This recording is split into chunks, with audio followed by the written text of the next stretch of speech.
இதயக்கூட்டில் காதல் பிறக்கிறதே அத்தியாயம் 16. சரியாக 1 மாதத்தில் திருமண நாள் என முடிவு செய்திருந்தனர். இவளுடைய எக்ஸாம் முடிவுமே அடுத்ததாக திருமணம் முடித்துவிட வேண்டும் என முடிவு செய்திருந்தனர். இது எல்லாமே ஜெகனின் தாத்தாவின் முடிவு. ஆக யாருமே எதுவுமே பேச முடியவில்லை.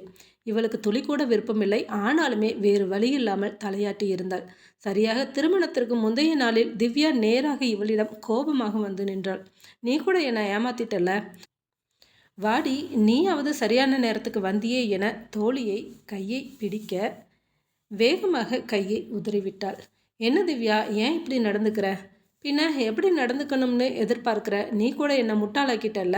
நான் என்னடி செஞ்சேன்? நான் எதுவுமே செய்யலை. உனக்கு சொன்னால் புரியாது. என்ன புரியாது? எனக்கு எல்லாம் புரியும். உன்னோட அப்பாவோட பத்திரம் அவர்கிட்ட இருக்குது. அதை எடுக்க போகணும்னு சொல்லி நீயும் நானும் எத்தனை கிறுக்குத்தனம் பண்ணினோம். எல்லாத்தையுமே விளையாட்டு போல் இருந்து கவனிச்சிருக்கிறல்ல.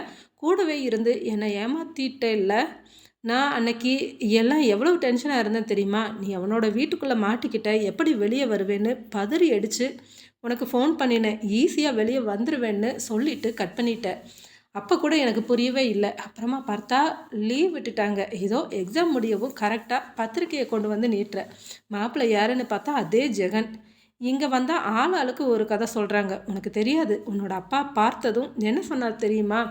ஏற்கனவே என் பொண்ணுக்கும் ஜெகனுக்கும் முன்னாடியே தெரியுமா, 2 பேரும் ஒருத்தர் விரும்பி இருக்கிறாங்க. அதனால் ஜெகன் வந்து கல்யாணம் பண்ணிக்கிறேன்னு கேட்டார். பொண்ணும் சரின்னு சொல்லிட்டா. ஜெகனோட தாத்தாவும் உடனே கல்யாணம் முடிக்கணும்னு முடிவு பண்ணியிருந்தார். இதோ கல்யாண டேட் ஃபிக்ஸ் பண்ணிட்டாங்க என்று சொன்னார். அப்போ என்ன அர்த்தம்? நீ என்ன பைத்தியக்காரி ஆகிட்ட, அப்படி தானே? அப்படி இல்லை திவ்யா, நான் யார்கிட்டையும் என்னோட மனக்குமுறலை சொல்கிறதுன்னு எனக்கு தெரியாமல் தவிச்சுக்கிட்டு இருக்கேன். நல்ல வேலை நீயாவது சரியான நேரத்தில் வந்துட்ட. ப்ளீஸ் என்னை புரிஞ்சுக்கோ. நீ நினைக்கிற மாதிரி எதுவுமே இல்லை. நீ நினைக்கிற பொண்ணும் நான் கிடையாது. இதை பாரு, இதையெல்லாம் நான் இன்னமும் நம்புவேன்னு நினைக்கிறியா? நான் நம்ப மாட்டேன். எவ்வளோ பொய் சொல்லியிருக்கிற. என்னால் யோசிச்சு கூட பார்க்க முடியல சாரா. நீ விளையாட்டுத்தனமானவ தான், இல்லைன்னு சொல்லலை. விளையாட்டுத்தனமாக நிறைய காரியம் பண்ணுவேன். நானே நிறைய நேரம் கவனிச்சிருக்கிறேன். ஏன் நான் கூட என்ஜாய் பண்ணி இருக்கிறேன். எதுவுமே யாரையுமே காயப்படுத்தினது இல்லை. ஆனால் இத்தனை வருஷமாக உன் கூடவே இருந்த என்ன நீ ஏமாற்றி இருக்கிற. ஐயோ திவ்யா, புரிஞ்சுக்கோ என்று சொன்னவள் கண்கள் கலங்க அவளுடைய முகம் பார்க்கவுமே பேசி கொண்டிருந்ததை நிறுத்திவிட்டாள் திவ்யா. எதுக்குடி இப்போ கண் கலங்குற? என்னதான் நடந்துட்டு இருக்குது? நீ அலற அளவுக்கு இங்கே என்ன நடக்குது என்று கேட்க, எனக்கு சொன்னால் புரியாது. என்னென்னமோ நடந்துக்கிட்டு இருக்குது என்னோடய லைஃப்பில். எனக்கு என்ன முடிவு எடுக்கிறது, என்ன பண்ணுறது எதுவுமே தெரியல. யார்கிட்ட சொல்லி ஆறுதல் அடைகிறதுன்னு கூட தெரியல. நான் அப்படி ஒரு சிச்சுவேஷனில் நின்றுக்கிட்டு இருக்கிறேன். சட்டென்று சுற்றி இருந்தவர்களை பார்த்தவள், என்னடி என்ன சொல்கிற? நீ நல்லா தானே இருக்கிற? உனக்கு பிடிச்சி தானே இந்த கல்யாணம் நடக்குது? நீ அவனை விரும்புகிறதா அப்பா சொன்னாங்க. நீ என்னடானா கண் கலங்கி போய் இருக்கிற? உன்கிட்ட நிறைய பேசணும், ஆனால் எப்போன்னு தான் தெரியல. இன்னும் கொஞ்சம் நேரத்தில் பியூட்டிஷியன் இங்கே வந்துடுவாங்க. அலங்காரம் முடியவும் நேராக மண்டபத்துக்கு போயிடுவோம். நாளைக்கு விடிஞ்சால் கல்யாணம். ஆனால் இது என்னோட சம்மதத்தோடவோ மகிழ்ச்சியோடையோ இந்த கல்யாணம் நடக்கலை. புரியுதா உனக்கு? எனக்கு ஒன்றுமே புரியல. இரு ஒரு நிமிஷம் என்று சொன்னவள் சுற்றிலும் பார்க்க அங்கெங்கே ஒரு சில உறவினர்கள் தனித்தனியாக அமர்ந்து பேசிக்கொண்டிருந்தார்களே தவிர யாரும் இவர்களை கவனிக்கவில்லை. சரி, முதல்ல என்ன நடந்ததுன்னு சொல்லு. நம்ம கொஞ்சம் அந்த பக்கம் போய் பேசலாமா என்று சொல்ல, சரி என தலையாட்டியவள் சற்று நகர்ந்து ஒரு உறவு பெண்மணியை பார்த்து, நான் திவ்யா கிட்ட கொஞ்சம் பேசிட்டு இருக்கிறேன். பியூட்டிஷியன் வந்தால் சொல்லுங்க வரேன் என்று சொன்னவள் அருகே இருந்த சிறிய அறைக்குள் இவளை அழைத்து கொண்டு சென்றால், சொல்லுடி, இப்போ சொல்லு, என்னதான் நடந்துக்கிட்டு இருக்கு? எனக்கே ஒன்றும் புரியல திவ்யா. நான் எதிர்பாராத விஷயம் நிறைய நடந்துடுச்சு. அன்னைக்கு நடந்தது இதுதான் என்று நடந்ததை சுருக்கமாக சொன்னவள், இப்போது என்னால் எதுவுமே செய்ய முடியலை. பிடிவாதமாக இந்த கல்யாணம் நடக்கணும்னு சொல்லி இங்கே கொண்டு வந்து நிறுத்தி இருக்கிறா. எனக்கு 2 ஆப்ஷன் தான் கொடுத்தான். ஒன்று, என்னை போலீஸில் பிடிச்சி கொடுத்துடுவேன். இல்லைன்னா அப்பா கிட்ட வீட்டு பணத்தை கேட்டு டார்ச்சர் பண்ணுவேங்கிற மாதிரி என்னென்னவோ சொல்லி இந்த கல்யாணம் பேசி இந்த இடத்துல வந்து நிற்குது. அது எப்படி? இது மிரட்டல். இதுக்கெல்லாம் பயந்து நீ சம்மதம் சொல்வியா? எனக்கு வேறு வழி தெரியலையே. கொஞ்சம் யோசிச்சு பாரு. சம்மந்தமே இல்லாமல் ஸ்டேஷனில் என்ன கொண்டு போய் உட்கார வச்சா அந்த அதிர்ச்சியை அப்பாவால் தாங்க முடியுமா? அவர் ஏற்கனவே ஹார்ட் பேஷண்ட்டு. இப்போது கொஞ்ச நாளைக்கு முன்னாடி தான் எனக்கு இந்த உண்மையே புரிஞ்சுது. அப்பப்போ வேர்த்து விறுவிறுத்து இருக்கும்போதெல்லாம் பெருசாக தெரியல. ஆனால் இப்போ கவனிக்கும் போது தான் தெரிஞ்சுது. நானே என்னோடய அப்பாவுக்கு யமனாகிடக்கூடாது. என்னோடய சந்தோஷம்தான் போனால் போகட்டும், பார்த்துக்கலாங்கிற மாதிரி சரின்னு சொன்னேன். அது எப்படி விருப்பமே இல்லாமல் ஒருத்தன் கூட தொடர்ந்து வாழ முடியும்? நீ இதை பற்றி யோசிக்கலையா? எனக்கும் வேறு வழி தெரியலையே. இப்போதைக்கு அப்பாவை சேஃப்டியாக கொஞ்ச நாளைக்கு நிம்மதியாக இருக்க வைக்கணும். அந்த ஒரு காரணத்துக்காக தான் சரின்னு இப்போ தலையாட்டினேன். நிஜமாக எனக்கு அந்த ஜெகன் மேலே அவ்வளோ கோவம் வருது சாரா. என்ன மனுஷன் இவங்க எல்லாம் இப்படி தான் பிஸ்னஸ் பண்ணுவாங்களா? என்னடா இது, ஏற்றுக்கவே முடியல சாரா. வேறு வழி இல்லை, என் அப்பாவை காப்பாற்றி ஆகணும்.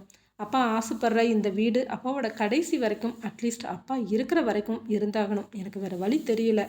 அதனால தான் இந்த கல்யாணத்துக்கு சம்மதிச்சேன். நீயும் என்ன தப்பு தப்பாக நினைக்காத. முன்ன பின்ன கூட அந்த ஆளை நான் பார்த்ததில்லை. அப்போ பார்த்தது தான். உன்கிட்ட சொன்னதெல்லாம் நிஜம். நீ என்னை நம்பு என்று சொல்ல, சரி சரி, ஐ எம் சாரி, நான் தான் தப்பாக புரிஞ்சுக்கிட்டேன் போல இருக்கு. இதுலேருந்து தப்பிக்க வழியே இல்லையா? பேசாமல் கல்யாணத்துக்கு முன்னாடியே வீட்டை விட்டு ஓடிட்டா? என்ன நீ வேற கிறுக்குத்தனமாக எதையாவது சொல்லிக்கிட்டு இருக்காத திவ்யா. விளையாடுனதுக்கு இது நேரம் இல்லை. கல்யாண டைமில் நான் இங்கேருந்து கிளம்புனேன்னா அப்பாவோட நிலைமையை நினச்சிப்பாரு. ஏற்கனவே அவருக்கு கொஞ்சம் உடம்பு சரியில்லை, ரொம்ப தவுண்டு போயிட்டாரு. அவரோட உயிர் கூட விளையாட நான் தயாராக இல்லை, புரியுதா? சாரிடி, ஐ எம் சாரி. சரி சரி, பரவாயில்ல, நல்ல வேலை இப்போயாவது வந்தியே. என்னவோ பிடிக்காத கல்யாணமாக இருந்தாலும் அட்லீஸ்ட் நீயாவது என் கூட இருக்கிறியே. இந்த நாளை சந்தோஷமாக கொண்டாட முடியாட்டி கூட ஃப்ரெண்டு கூட இருக்காங்கிற ஒரு திருப்தியோடு முடிச்சுக்குவேன். இப்படியெல்லாம் விரக்தியாக பேசாத சாரா. உனக்கு அப்படியெல்லாம் எதுவும் தப்பாக நடக்காது. யாருக்கு தெரியும், நிஜமாவே அந்த ஜெகன் உன்னை விரும்பி தான் பொண்ணு கேட்டிருக்கிறானோ.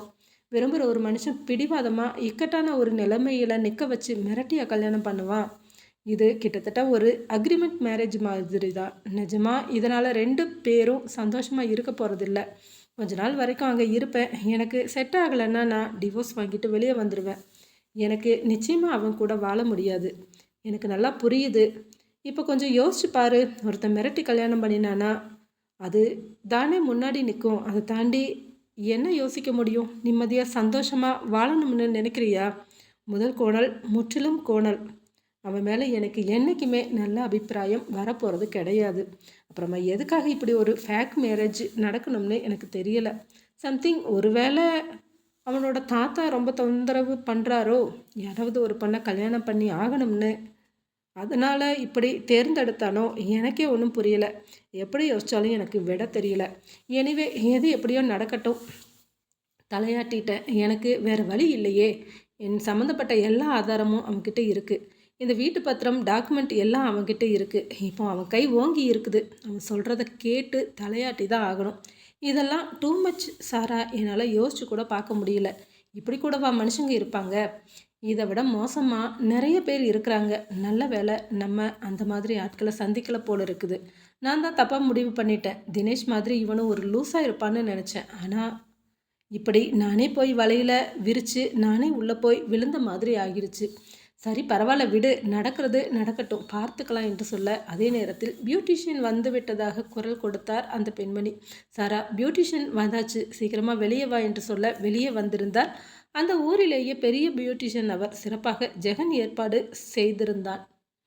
இது போன்ற மேக்கப் போட வேண்டும் என்று, இது போன்ற உடை அணிய வேண்டும் என மொத்தமாகவே அவனே வாங்கி அனுப்பியிருக்க சற்று வெறுப்போடு பார்த்தபடி இருக்கையில் சென்று அமர்ந்தாள் சாரா.